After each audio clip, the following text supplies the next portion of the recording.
ገንዘብ ከናንተ ጋር የሚቆየው ለጥቂት ጊዜ ነው።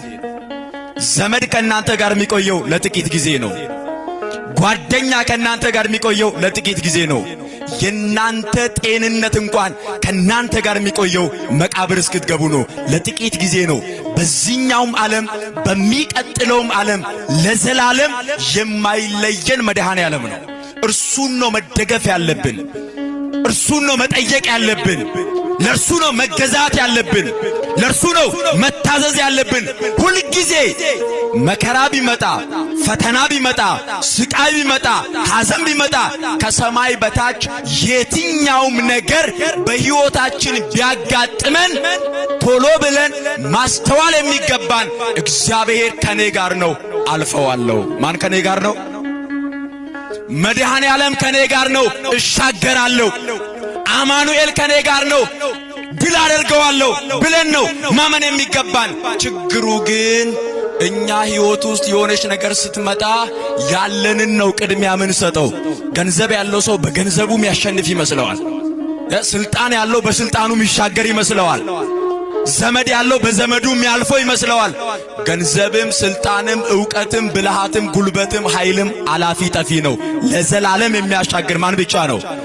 ክብርና ምስጋና ለስሙ ይሁን። አመስግኑት እግዚአብሔርን።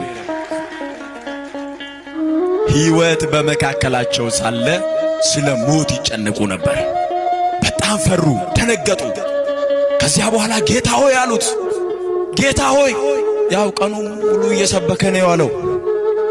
ቀኑን ሙሉ እያስተማረ ነው የዋለው። ደክሞታል፣ አንቀላፋ፣ ተኛ። ከዚያ በኋላ መጡና ጌታ ሆይ ስንጠፋ አይገድህምን?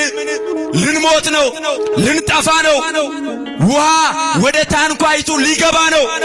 እባክህን አድነን፣ በሞትና በሕይወት መካከል ያለነው ታደገን አሉት። መለመናቸውም አንድ ነገር ነው። እየሰማችሁ ነው አይደለ? እስኪ እንለምነው እግዚአብሔርን። አሁን መረዳት ያቃተን ትልቁ ነገር እግዚአብሔር አባታችን ነው። እግዚአብሔር ምናችን ነው? እንደ አባትነቱ ያደርግልናል። እንጠይቅኛ ስለ ጸሎት ባስተማረበት ክፍል የቅዱስ ማቴዎስ ወንጌል ምዕራፍ 7 ላይ ጌታችን ኢየሱስ ክርስቶስ ቀድሞ ካስተማረ በኋላ ለምኑ ይሰጣችሁማል፣ ፈልጉ ታገኙማላችሁ፣ መዝጊያንም አንኳኩ ይከፈትላችሁማል እያለ እያስተማረ ቆየና ከዚያ በምሳሌ ደግሞ ነገራቸው። እንደዚህ አለ፣ ከእናንተ መካከል አለ ልጁ አሳ ቢለምነው ለልጁ አሳውን በመስጠት ፈንታ አሳውን